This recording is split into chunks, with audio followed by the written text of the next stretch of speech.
Hello అండి అందరికీ welcome to Vijaya's wonder. అందరు ఎలా ఉన్నారండి? నేనైతే చాలా బాగున్నాను. మీరందరు ఎలా ఉన్నారో నాకైతే కామెంట్ సెక్షన్లో కామెంట్ చేయండి.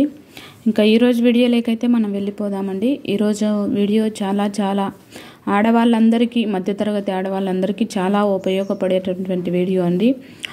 ఏమిటంటే మధ్యతరగతి ఆడవాళ్ళు వరలక్ష్మి వ్రతం కానీ ఏదైనా పండగలు ఇలా చేయడం వలనే మన ప్రార్థన దేవుడు ఆలకించలేక ఉన్నాడు. మన దగ్గర డబ్బులు ఉండటం లేదు. నేను చెప్పినటువంటి ఈ టిప్స్ మీరు ఫాలో అయ్యారంటే, ఈ టిప్స్ ఫాలో అయ్యి మీరు వ్రతం కానీ పండగ కానీ మీరు చేశారంటే మీ చేతి నిండా డబ్బు ఉంటుంది, ఆరోగ్యం సంతోషం కూడా మీతో పాటు ఉంటుందండి. సో వీడియోలోకి వెళ్ళే ముందు ఒక చిన్న రిక్వెస్ట్ అండి. కొత్తగా మన ఛానల్ని ఎవరైనా చూస్తూ ఉంటే ప్లీజ్ సబ్స్క్రైబ్ చేసుకోండి. అలాగే ఒక చిన్న లైక్ చేయండి. వీడియో మొత్తం చూసిన తర్వాత మీకు నచ్చిందంటేనే లైక్ చేయండి, లేదంటే ఏం లేదు. ఇది ఉపయోగపడింది అని అనిపిస్తే మాత్రం మీ ఫ్రెండ్స్ అండ్ రిలేటివ్స్కు షేర్ చేయండి. ఇక వీడియోలోకి మనం వెళ్ళిపోదామండి. మధ్యతరగతి ఆడవాళ్ళు నిజంగా ఈ రోజుల్లో పండగలు ఒక పద్ధతి ప్రకారం కాకుండా ఎలా పడితే అలా చేయడం వలన మన దగ్గర డబ్బులు అయితే అస్సలు లేకుండా పోతుందండి. మధ్యతరగతి నుంచి దిగువ మధ్యతరగతికి మనం పడిపోతున్నాము. అండ్ అలాగే మన ఇంట్లో పండగలు చేస్తున్నాం కానీ, అంగరంగ వైభవంగా చేస్తున్నాం కానీ, పండగ అయిపోయిన మరుసటి రోజు నుంచే అనారోగ్యము, సంతోషం లేకుండా ఉండడం, గిల్టీ ఫీలింగ్స్ ఇలాంటివి మన కుటుంబాల్లో జరిగిపోతూ ఉంటున్నాయండి. సో అది ఎందుకు ఏమిటి అనేది నేను చెప్తాను చూడండి. విపరీతమైనటువంటి మాడ్యులేషన్ అయితే అయిపోయిందండి. అంటే టెక్నాలజీ పెరిగిపోయింది. ఈ టెక్నాలజీ పెరగడం వలన మనలో భక్తి, శ్రద్ధ, ప్రతిజ్ఞ, నిష్ఠ, నియమము ఇలాంటివి ఏమీ లేకుండా అయిపోయింది. పండగలంటే గొప్పగా చేసుకోవడము, ఎక్కువ పిండి వంటలు చేసుకోవడం, ఎక్కువ మంది పిలవడం, వాళ్ళందరికీ చీరలు సారెలు పంచిపెట్టడం ఇలాంటి టెక్నాలజీ పెరిగిపోయింది. కాబట్టి మనలో భక్తి, శ్రద్ధ అనేది లేకుండా, నియమ నిష్టలు లేకుండా పోయినాయండి.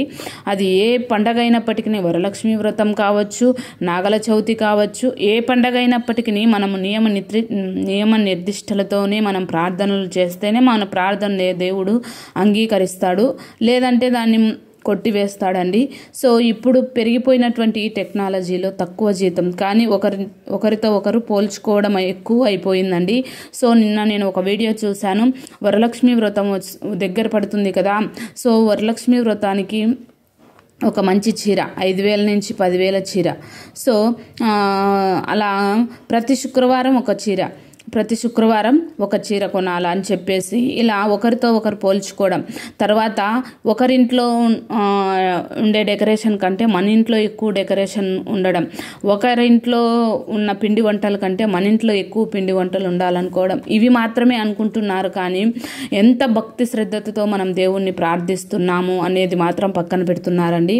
ఒక్కరోజు కోసం అప్పు చేసి మరి వ్రతం పండగ చేస్తున్నారండి. ఒక్కరోజు కోసం అప్పు చేసి మరి వ్రతము అండ్ పండగ చేస్తున్నారు. తీర్చలేక మరుసటి రోజు నుంచే ఇంకా సంతోషం ఏముంటుందండి. అప్పు చేసి పండగ చేసుకున్న స్టోరీ మీకు తెలుసు. అప్పు చేసి పండగ బాగా చేసుకున్న అమ్మ అప్పు చేయకుండా పిల్లాన్ని దాచిపెట్టుకొని ఆ రోజు పస్తుండి రేపటి నుంచి పిల్లోడితో సంతోషంగా ఉన్న అమ్మ స్టోరీ మీ అందరికీ తెలిసిందే. సో పెద్దలు ఇలాంటి స్టోరీస్ మనకు ఎందుకు చెప్పారంటే, అవి మనం ముందు రోజుల్లో ఇలాంటి తప్పులు చేస్తాము, టెక్నాలజీ పెరిగిపోతుంది, సో ఇలాంటి తప్పులు చేస్తామని చెప్పేసి మనకు స్టోరీలు ముందుగానే చెప్పి పెట్టారండి. సో ఇప్పుడు మనం చూసుకుంటే ఒకప్పుడు చాలా నిష్టగా ప్రార్థనలు చేసేవారండి దేవునికి. ఇప్పుడైతే నిష్ట లేదు. ఒకప్పుడు దేవుడు అంటే మనము పరిశుద్ధంగా, పవిత్రంగా, హృదయ శుద్ధి కలిగి మనం ప్రార్థన చేయాలి అనుకునే వాళ్ళం. ఇప్పుడు పరిశుద్ధంగా అంటే మంచి బట్టలు కొనుక్కోవడము, పవిత్రంగా అంటే మంచి పూజలు, మంచిగా దేవుణ్ణి అలంకరించడం, పూలతో, పండ్లతో, ఆహారంతో దేవుణ్ణి అలంకరించడం. హృదయ శుద్ధి అంటే హృదయంలో ఒకటి పెట్టుకొని బయటికి ఇంకొకటి పెట్టుకొని ప్రార్థనలు చేయడం. ఇలాంటివి ఇప్పుడున్న కాలంలో ఉన్నాయండి. ఒకప్పటి కాలంలో చాలా పరిశుద్ధంగా ఎవరు లేకముందే తెల్లవారుజామున 3 గంటలకే లేచి అందరూ మమ్మల్ని చూడాలా, మా ప్రార్థనను చూడాలా, మేము దేవుణ్ణి అలంకరించింది చూడాలా అనేది కాకుండా చీకట్లోనే లేచి 3 గంటలకే ఒక్కరైనా కానీ ఒకరోజే పండగ రోజు మాత్రమే పూజ చేయకుండా ప్రతిరోజు ఇదే పద్ధతిని వాళ్ళు పాటించేవారండి. ఇప్పుడున్న రోజుల్లో మనమైతే కేవలం పండగ రోజు మాత్రమే మంచి బట్టలు వేసుకొని దేవునికి అర్లీగా లేచి 3 గంటలకు లేచి మంచి మంచి పిండి వంటలు చేసి ఇలా చేస్తున్నాం. కానీ మనలో నిష్ఠ, ప్రతిజ్ఞ, శుద్ధి ఇలాంటివి ఏవి లేవండి. సో అది ఏ దేవుడైనా సరే పరిశుద్ధంగా పవిత్రంగా హృదయ శుద్ధి కలిగి మనం ప్రార్థన చేస్తే తప్పకుండా మనకు జవాబిస్తాడు, ఆలకిస్తాడండి. ఇంకా అలాగే ఏ దేవుడైనా నాకు అలా చేయి ఇలా చేయని ఎప్పుడూ కోరుకోడండి. ఉన్నంతలోనే మనము పండగలు అనేది చేసుకోవడం నేర్చుకోవాలి. ఎప్పుడు దేవుడు నాకు బాగా డబ్బున్న వాళ్ళ ఇంటికే వెళ్తాను, డబ్బు లేని వాళ్ళ ఇంటికి రాను అని ఏమి లేదండి. దేవుడు అందరి ఇళ్ళలోకి వస్తాడు, అందరి ప్రార్థనను ఆలకిస్తాడు. ఆయన అంతటా అన్ని చోట్ల ఉన్న దేవుడు కాబట్టి అందరి ప్రార్థనను ఆలకిస్తాడు. ఉన్నవారి ప్రార్థనను ఆలకిస్తాడు, లేనివారి నీకున్న దాంట్లోనే సంతృప్తిగా దేవుణ్ణి మనస్ఫూర్తిగా వేడుకో, ఖచ్చితంగా మన ప్రార్థనను దేవుడు ఆలకిస్తాడు. అండ్ అలాగే ఇప్పుడున్న టెక్నాలజీ ప్రకారం ఎక్కువగా బట్టలు కొనడం, ఎక్కువ అలంకరణ, పిండి వంటలు, గొప్పల కోసం వెళ్ళడం, ఇలా చేసి అప్పు చేసి గొప్పలకు వెళ్తే తర్వాత మనమే బాధపడాల్సిన రోజు వస్తుందండి. సో అప్పు చేసి పండగ చేయాలా అన్న ఆలోచననైతే మీరు పూర్తిగా మానుకోవాలన్నది నా యొక్క విజ్ఞప్తి అండి. ఈరోజు చాలా బాగా చేశాం అని అన్న వాళ్ళే పండగ బాగా చేస్తాం, అప్పు చేసి పండగ బాగా చేస్తాం, అందరినీ పిలుస్తాం, చీరలు సారెలు వాళ్ళకి ఇస్తాం. సో అది అయిపోయిన తర్వాత బాగా చేశారు ఈరోజు పండగ అన్న వాళ్ళే రేపు రోజున మనల్ని చూసి వెక్కిరిస్తారు, వెగతాలు చేస్తారు. అనవసరమా అప్పు చేసి మరి పండగ చేయడం అని వెక్కిరిస్తారు. అసలు వ్రతం అనేది సంస్కృత పదం అండి. ఇది మీ అందరికీ తెలిసినదే, నేను చెప్పాలని మీకు చెప్తున్నాను. దీని అర్థము ప్రతిజ్ఞ, సంకల్పము, ఉపవాసంతో చేసేదండి. ఒక ప్రతిజ్ఞ కలిగి, ఒక సంకల్పం కలిగి నేను ఫలానాది చేయాలనుకుంటున్నాను అన్న సంకల్పం కలిగి ఉపవాసంతో మనం చేసేదండి. సో పవిత్రత కోసం మనం చేసేది, మనము మన ప్రియమైన వారి కోసం, మనకెవరైనా మన కుటుంబంలో ఇష్టమైన వాళ్ళు ఉన్నారనుకోండి, వారి కోసం, వారి ఆరోగ్యం కోసం, వారి ఆనందం కోరుకుంటూ ప్రార్థనలు చేయడమే వ్రతం అంటే అండి. సో వారి ఆరోగ్యం కోసం, వారి ఆనందం కోసం కోరుకుంటూ చేసేది ప్రతిజ్ఞ, వ్రతం. సో అలాంటి ఈ గుణాలు కలిగి మనం ప్రార్థన చేస్తే దేవుడు ఖచ్చితంగా వింటాడండి. దేవుడు ఏది కోరుకోడు ప్రత్యేకంగా మన నుంచి, మన యొక్క హృదయ శుద్ధి కోరుకుంటాడు. ఆయనకు ఏదో మనం చేయాల్సినటువన్నీ మనకున్నంతలోనే, ఆర్భాటాలకు గొప్పలకు వెళ్లకుండా మనకున్నంతలోనే మనం ఆయనకు పెట్టి నైవేద్యములు పెట్టి మనస్ఫూర్తిగా మనం ఆయనను వేడుకోవాలి. పూర్వకాలం వాళ్ళని అడిగి చూడండి ఒక్కసారి, వాళ్ళు చాలా నిష్ఠగా చేసేవాళ్ళండి. వాళ్ళకు ఉన్న దాంట్లోనే వాళ్ళేం కొత్త బట్టలు కొనేవాళ్ళు కాదు. ఒకప్పుడు ఇలాంటి చిన్న చిన్న పండగలకు బట్టలు కొనేవాళ్ళు కాదండి. సో పెద్ద పండగలకు మాత్రమే, 1, 2, 3 పండగలకు మాత్రమే బట్టలు కొనేవాళ్ళు. ఇప్పుడు ప్రతిరోజు బట్టలు కొనాలి, ప్రతి పండగకి బట్టలు కొనాలి, ప్రతి పండగకి కొత్త చీర కట్టాలి, ఇలాంటి ఆలోచనలలోనే మనం ఉన్నాం. కానీ దేవుణ్ణి ఎంతవరకు మనం నియమనిష్టలతో ప్రార్థన చేస్తున్నాం అనేది లేదు.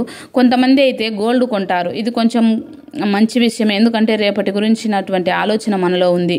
అది కూడా మంచిదే, కానీ అది కూడా అప్పు చేసి మాత్రం కొనకూడదు. పొదుపు చేసుకొని మనము గోల్డ్ కాయిన్స్ కానీ గోల్డ్ కానీ కొనడం మంచిది.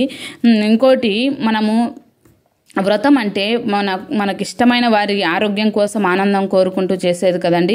ఇంట్లో ఉన్న హస్బెండ్స్ని గొడవ పెట్టి మరి మాకు మంచి చీర కావాలి, మాకు దేవుని పూజకు అలంకరణకు అన్ని పూలు కావాలి, ఇన్ని పూలు కావాలి, డెకరేషన్ కావాలి, అందరినీ పిలవాలి, మంచి మంచి పిండి వంటలు నా దగ్గర లేదు బాబు అని చెప్తుంటే ఆయన వారితో గొడవ పడి మనము ఈ పూజ చేయడం వలన ఎటువంటి లాభం లేదండి. వారి యొక్క ఆనందం కోసం, ఆరోగ్యం కోసమే కదా మనం చేసేది. ఆయనకు అప్పు ఎక్కువ అయిపోయిందని చెప్పి ఆరోగ్యం సరిగా ఉండదు, అప్పు ఎక్కువగా అయిపోయిందని చెప్పి ఆనందము ఉండదు. సో అలా గొడవ పడకుండా మనకు ఉన్నంతలోనే మనం దేవునికి పూజ చేయాలి.